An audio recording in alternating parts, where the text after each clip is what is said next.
AM Live this morning. I'm sitting here having a great conversation with Dick McGinnis, who is from Amador 360. Amador 360, yeah. And Brian Miller is one of the moving forces behind the Barbera Festival, and it's been a great event. We've had it at the Cooper Vineyards for the last 4 years, and the Coopers have been really, really great for us. But they also had the Spaghetti Western on the following Saturday, so we decided that on our 5th anniversary, we would do something just a little bit different and showcase a different winery. So we moved just down the road to Terra, Montevina, which is interestingly the first winery in Amador County to grow Barbera. Wow.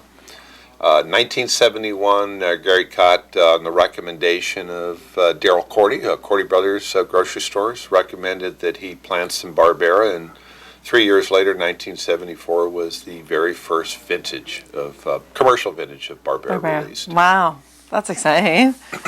Wow, 1971. Yeah, Barbera has a good year, I have to say. Yeah. Barbera has a history of as a grape in Amador, but there were about 5,000 acres in California back in the 1890s, but Prohibition kind of killed the grape. They ripped out a lot of Barberas and Zins and planted Petit Syrah in Alicante, because under the Volstead Act you could make 200 gallons of wine legally, and the thicker skinned grapes like Alicante Petit Syrah could stand the boxcar train ride to Chicago and New York for the Italian populations to make their bathtub wine. So they tore out a lot of old vines, and some of the Zin survived, none of the Barbera did. So 1970s is when it first came back to Amador County, back to its roots in California. Wow, that's see, you got a little bit of history there.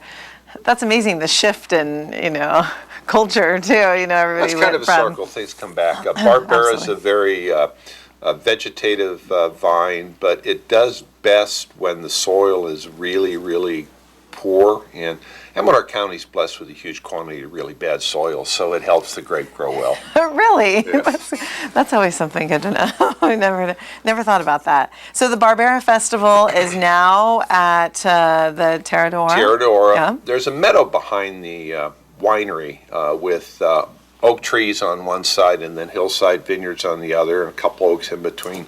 It's a little bit more space than at Cooper, so we have room to spread out. So we should have about 80 wineries from around the world. Wow. Daryl Cordy will be instrumental in bringing some Italian wines, so you can taste some old world Barberas in conjunction with the new world. We're going to have some great restaurants doing food. Got Teresa's doing Italian classics.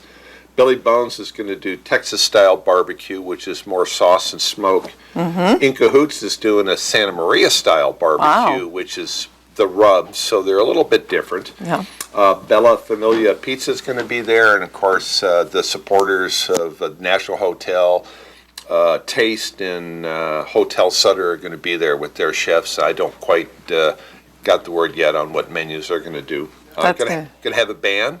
But what I would like to tell your viewers is it sells out every year. It's a very popular event. Everybody has a good time. There'll be no tickets available at the gate. You have to go to the barberafestival.com website and buy them in advance. It'll sell out fairly quickly. They're $50.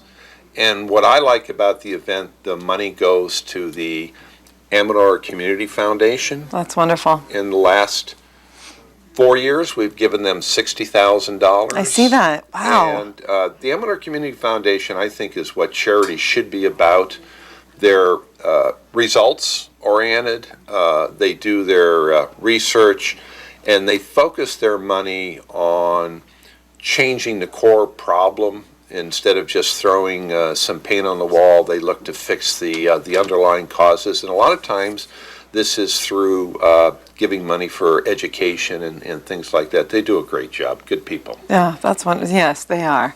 And so the tickets are $50, and you have to go online in advance. And are they available now, or will they be available? Oh, no, they've been available since the 1st of March, and we've had a great response.